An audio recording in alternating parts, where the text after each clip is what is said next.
Business correspondence, a week of emails and letters. Hello, everyone. Welcome to my story about business correspondence. My name is James, and today I'm going to share with you an experience I had with writing and managing work-related emails and letters during a busy week. Business correspondence is all about communication, sending messages, asking questions, and keeping things moving with clients and coworkers. It's a big part of my job, and it can be simple one day and tricky the next. This story is about a week when I handled emails, wrote letters, and fixed a few mix-ups. I hope you enjoy listening to it. Let's get started. I work at Office Comfort Company, a company that sells office furniture like desks, chairs, and cabinets. I'm a sales assistant, and my days are full of tasks, calling clients, processing orders, and writing emails. Emails are how we talk to most people, clients, suppliers, and even my team. We also send letters sometimes, especially for formal things like contracts. Last week, my manager, Ms. Carter, gave me a few assignments that made business correspondence the center of my work. It started on a Monday morning when she stopped by my desk. "James," she said, "we've got a new client, Rivertown Supplies, who wants a quote for 20 desks. Can you email them today?"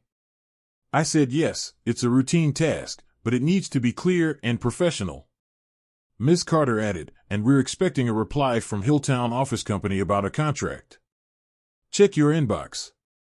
I nodded, knowing I'd be glued to my computer that day.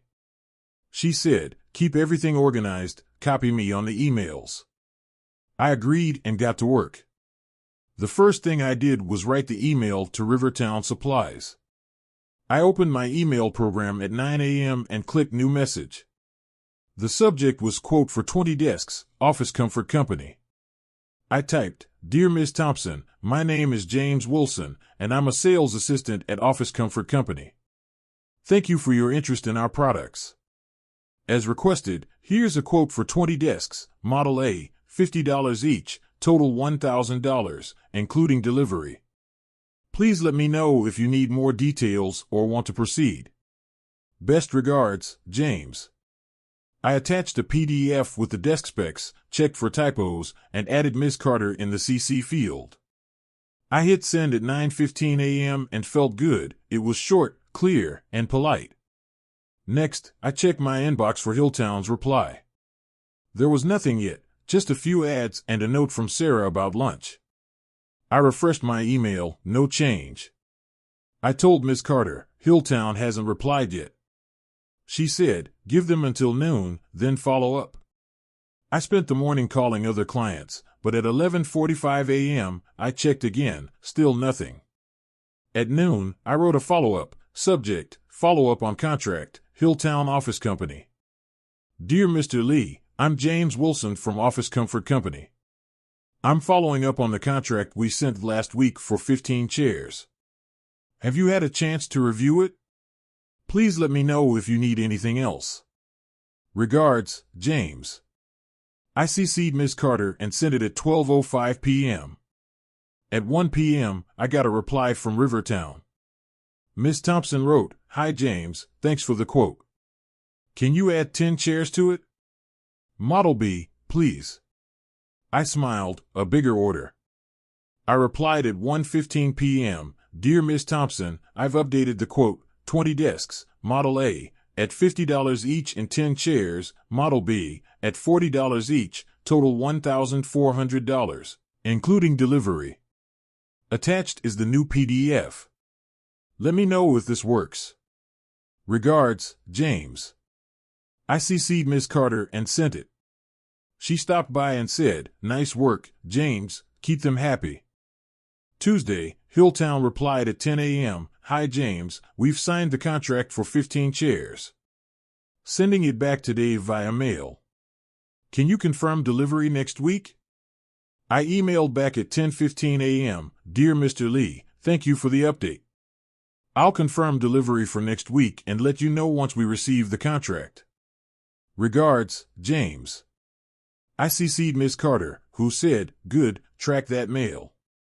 I spent the day on other tasks, but at 3 p.m., Rivertown wrote, "Hi James, the quote looks good. Please send an invoice." I drafted $1,400, due in 30 days, attached it as a PDF, and sent it at 3:30 p.m. "Dear Ms. Thompson, here's the invoice for $1,400. Let me know if you need anything else. Regards, James." Another win. Wednesday, I hit a snag. A client from Easton emailed at 9 a.m., "Hi James, we ordered 5 desks last month, but one arrived damaged. Can you help?" I checked our records. It was true, shipped 4 weeks ago. I replied at 9:20 a.m., "Dear Mr. Patel, I'm sorry to hear about the damaged desk. I'll arrange a replacement. Can you send photos of the damage?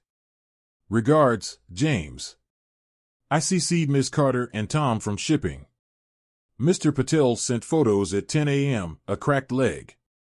I wrote to Tom, subject, "Replacement desk for Easton." "Hi Tom, Easton got a damaged desk, photos attached. Can we ship a new one?" Tom replied, "Yes, tomorrow." I emailed Mr. Patel at 10:30 a.m., "Dear Mr. Patel, we'll ship a replacement tomorrow, free of charge. Sorry for the trouble. Regards, James." He said, "Thanks, James, appreciate it." Thursday, the Hilltown contract arrived in our P.O. box. I picked it up at noon, a signed letter in an envelope. I scanned it and emailed Mr. Lee at 12:30 p.m., "Dear Mr. Lee, we received the signed contract. Delivery is set for next Tuesday. Let me know if you need anything. Regards, James." Ms. Carter said, "Perfect, James, file that." I put the original in our records and felt organized. At 2 p.m., Rivertown confirmed payment. "Hi James, invoice paid, check mailed today." I replied, "Dear Ms. Thompson, thank you, payment noted. Delivery next week. Regards, James." Friday, I wrote a formal letter. Ms. Carter said, "James, send a thank you to Rivertown for their order," on letterhead. I opened a template at 10 a.m., typed, "Dear Ms. Thompson, on behalf of Office Comfort Company, thank you for your order of 20 desks and 10 chairs. We value your business and look forward to delivering next week. Sincerely, James Wilson, Sales Assistant." I printed it on company paper, signed it, and mailed it at the post office, $1 for standard shipping. Back at work, Easton's replacement shipped, and I emailed Mr. Patel, "Dear Mr. Patel, the new desk shipped today, tracking attached. Regards, James." Monday, Rivertown's check arrived, $1,400. I emailed Ms. Thompson, "Dear Ms. Thompson, payment received, thank you. Delivery on track for Wednesday. Hilltown's chairs shipped too, I confirmed with Mr. Lee.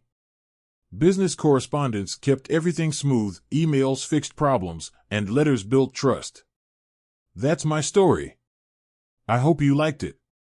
Writing for work takes practice, but it's worth it. Have you sent a work email lately? Thank you for listening, and see you next time.